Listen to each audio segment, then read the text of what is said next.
শ্রীলঙ্কার বিপক্ষে সবশেষ 3 ম্যাচের সবগুলোতে শূন্য করা পারভেজ ইমন শ্রীলঙ্কার বিপক্ষে একাদশে জায়গা ফিরে পাবেন।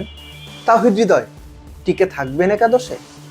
বাংলাদেশ সুপার 4-এ চলে গেছে। সুপার 4-এর প্রথম ম্যাচটাই এশিয়া কাপে বাংলাদেশের চতুর্থ ম্যাচ হতে যাচ্ছে এবং এই চতুর্থ ম্যাচের আগে 4টা ইস্যু নিয়ে আলোচনা খুব জরুরি। 2টো বলেছি, বাকি 2টো, 4-এর বাকি 2। আবারও কি বাংলাদেশ 4 বোলার নিয়ে খেলবে? লিটন দাস মুস্তাফিজুর রহমানকে উইকেট টেকিং রোল দেবেন নাকি মুখস্থ ক্যাপ্টেন্সি হিসেবে 17-19 মিডল ওভারে একটা এবং 12টাতে একটা এরকম করে মুস্তাফিজকে ব্যবহার করবেন? শ্রীলঙ্কার বিপক্ষে সুপার 4-এর প্রথম ম্যাচের আগে এই 4টা প্রশ্নের উত্তর বাংলাদেশ টিম ম্যানেজমেন্টকে মেলাতে হবে, নইলে রক্ষা নাই। বাছাইকৃত কাঁচামাল ও স্বয়ংক্রিয় ইউরোপিয়ান মেশিনে তৈরি হয় অল টাইম বাটার পান, all time healthy life. Number 1, Tanzid তামিমের সঙ্গে পারভেজ ইমনকে শ্রীলঙ্কার বিপক্ষে ফেরানো হবে। শুরুতেই বলছিলাম পারভেজ ইমন শ্রীলঙ্কার বিপক্ষে সবশেষ যে 3টা টি-20 খেলেছেন সবগুলোতে শূন্য করেছেন।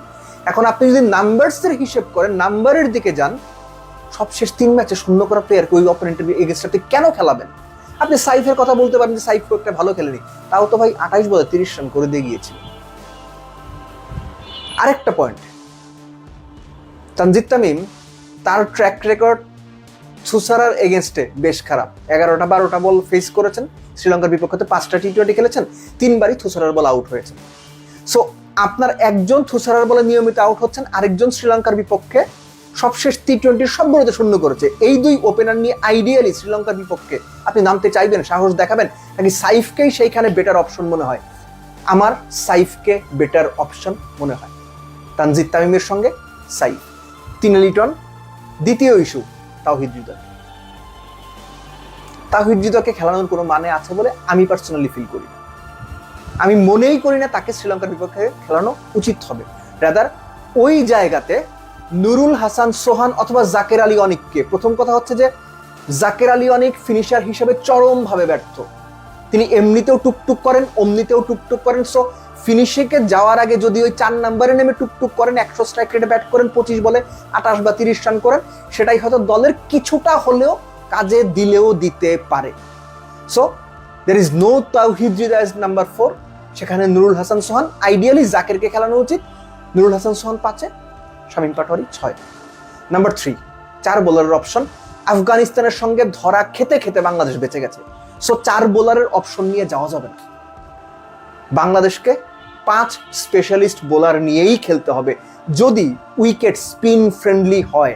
দুবাইয়ের উইকেট, প্রয়োজনে নাসুম, মাহেদি, রিশাদ, 3 স্পিনারের 3 জনকেই খেলাতে হবে। উইকেট যদি স্পিন ফ্রেন্ডলি হয়, আবারও বলছি 3 স্পিনারের 3 জনকেই খেলাতে হবে।